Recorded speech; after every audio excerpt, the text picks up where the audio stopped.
नमस्कार, कर्मा आयुर्वेदा के YouTube channel में आपका स्वागत है। हमारे चैनल पे आप किडनी की प्रॉब्लम और उनके सॉल्यूशन से जुड़ी सभी जानकारी आसानी से पा सकते हैं।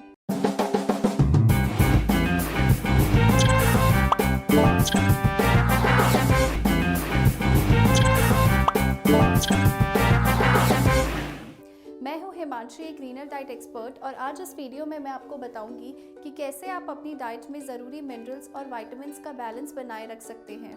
क्योंकि किडनी की बीमारी में हर तरह की डाइट, फ्रूट्स, वेजिटेबल आपके लिए फ़ायदेमंद नहीं होते हैं। इसलिए किडनी पेशेंट्स के लिए एक रीनल डाइट चार्ट फॉलो करना बहुत ज़रूरी है, क्योंकि एक हेल्दी और न्यूट्रिशियस डाइट से ही आप स्वस्थ रह सकते हैं। एक रीनल डाइट चार्ट में किडनी पेशेंट्स के लिए अलाउड फूड्स की लिस्ट के साथ साथ इस बात की लिस्ट होती है कि किडनी पेशेंट्स को किन किन चीज़ों को अवॉइड करना चाहिए। बहुत लोग मानते हैं कि किडनी पेशेंट्स को बहुत सारी चीज़ों को अवॉइड करना पड़ता है, जिससे कि बॉडी में न्यूट्रिएंट्स का बैलेंस नहीं बनाया जा सकता। लेकिन आज मैं बताऊंगी कि कैसे एक अच्छा रीनल डाइट चार्ट की हेल्प से शरीर में सही मिनरल्स और विटामिन्स का बैलेंस बनाया जा सकता है। आगे बढ़ने से पहले आप हमारे चैनल को सब्सक्राइब ज़रूर कर लें। चलिए बात करते हैं एक किडनी पेशेंट के हेल्थ के लिए उनकी डाइट में किन विटामिन्स का होना ज़रूरी है।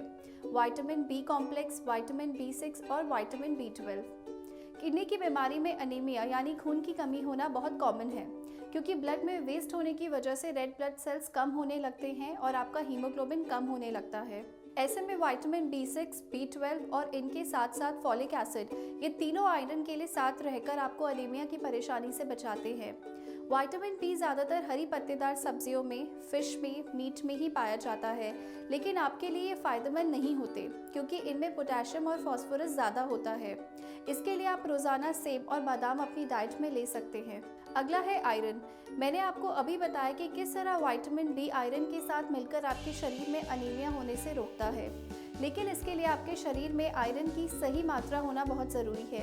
आप विटामिन सी वाले फल और सब्जियों के सेवन कर सकते हैं, क्योंकि विटामिन सी आपकी आयरन एब्जॉर्प्शन बढ़ाता है। और हाँ, खाना पकाते वक्त आयरन कढ़ाई का उपयोग करने से भी शरीर में आयरन की मात्रा बढ़ती है। अपनी डाइट में आयरन से भरपूर फलों और सब्जियों का सेवन करना चाहिए। साथ ही आप अपने हेल्थ कंडीशन के हिसाब से अपने डॉक्टर या डाइटिशियन से मिलकर ये डिसाइड करें कि आपको अपनी डाइट में आयरन की मात्रा कितनी और कैसे बढ़ानी चाहिए। नेक्स्ट है विटामिन सी। विटामिन सी भी आपके लिए बहुत इंपॉर्टेंट है। विटामिन सी शरीर में बहुत सारे अलग अलग टिश्यूज़ को हेल्दी रखने के लिए फ़ायदेमंद होता है। इसका सबसे इम्पॉर्टेंट रोल होता है आपके इम्यून सिस्टम को ताकत देना, उसे हेल्दी बनाए रखना। इम्यून सिस्टम अच्छा होने पर आप किसी भी बीमारी से आसानी से लड़ सकते हैं।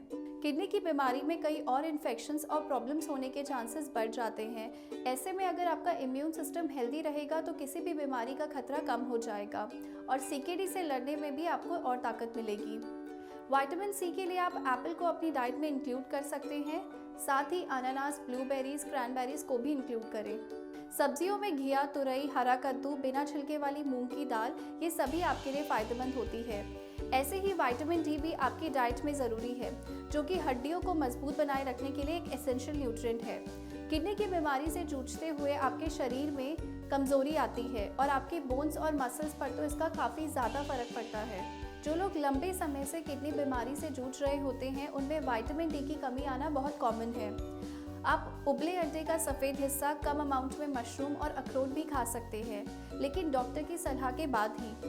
किडनी की बीमारी में आप विटामिन डी के सप्लीमेंट्स ले सकते हैं, लेकिन डॉक्टर की सलाह ज़रूर लें। और अब लास्ट है कैल्शियम। हालांकि किडनी पेशेंट्स को डेयरी प्रोडक्ट्स का सेवन कम ही करना चाहिए, लेकिन शरीर में कैल्शियम की सही मात्रा रखना बहुत ही ज़रूरी है। जिस तरह विटामिन डी आपके बोन्स और मसल्स को स्ट्रॉन्ग रखने में मददगार होता है, कैल्शियम भी आपके लिए उतना ही आवश्यक है। कैल्शियम की मात्रा अधिक होने से भी आपको कई परेशानी हो सकती है, लेकिन इसकी कमी से आपको कॉम्प्लिकेशन फेस करनी पड़ सकती है। आप कैल्शियम के लिए कॉटेज चीज़ यानी घर में बनाए गए पनीर का सेवन कर सकते हैं। आप रोज़ाना 1 कप दूध पिए, लेकिन ज़्यादा नहीं। इसके अलावा आप अपने डॉक्टर या डाइटिशियन से सलाह लेकर अपनी डाइट में कैल्शियम देने वाले प्रोडक्ट्स को ऐड करें। एक अच्छा और असरदार डाइट चार्ट तैयार करने के लिए बहुत ज़रूरी है आप एक सही डॉक्टर और डाइटिशियन से सलाह लें। साथ ही हेल्दी लाइफस्टाइल के लिए आप योग अपनाएं। अगर आप या आपका कोई भी परिजन किडनी की बीमारी से पीड़ित है और किडनी की समस्या से निजात चाहता है, तो आयुर्वेद आपके लिए एक बहुत ही अच्छा ट्रीटमेंट है। आप कर्मा आयुर्वेदा से संपर्क कर किडनी से जुड़ी हर प्रॉब्लम का सलूशन जान सकते हैं।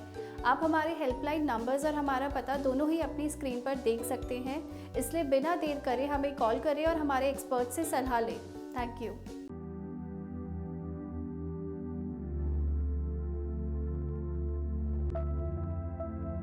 क्या नाम है आपका? मेरा नाम दुर्गा प्रसाद मौर्य। क्या परेशानी हो रही थी जब आए थे? जब मैं आया था तो मुझे किडनी प्रॉब्लम थी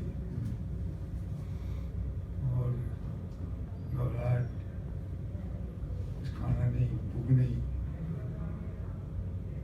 डायलिसिस पे मैं था, डायलिसिस में मेरा फिस्टुला फेल हो गया, दोनों हाथों मैंने कहा ये फेल हो गया, तो फिर मैं हाईवे में चला आया अच्छा। और उसका मुझे रिजल्ट भी अच्छा मिला ईश्वर की कृपा से।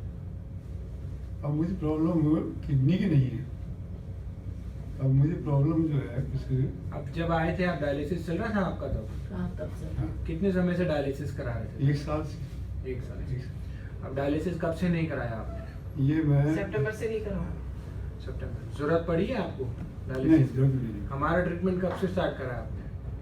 अक्टूबर से स्टार्ट, ये 3 महीने हाँ। हो गए। हाँ अक्टूबर से स्टार्ट हो गया। जब डायलिसिस करा रहे थे तब क्रेटिनिन कितना था आपका? 12 चल रहा। 12 महीने सावन था। अच्छा, सितंबर से आप डायलिसिस नहीं करा रहे हो तो क्रेटिनिन उतना ही है या कम हो गया? 10.1 पे आ गया। हाँ, हर महीने कम हो रहा है? हर महीने कम हो रहा है। हर महीने हर रिड्यूस हो महीने रहा कम है? हो रहा है। ठीक है। कम हो रहा है। फिट है बिल्कुल? सही लग रहा है महसूस? हाँ हो रहा है? बिल्कुल ठीक है।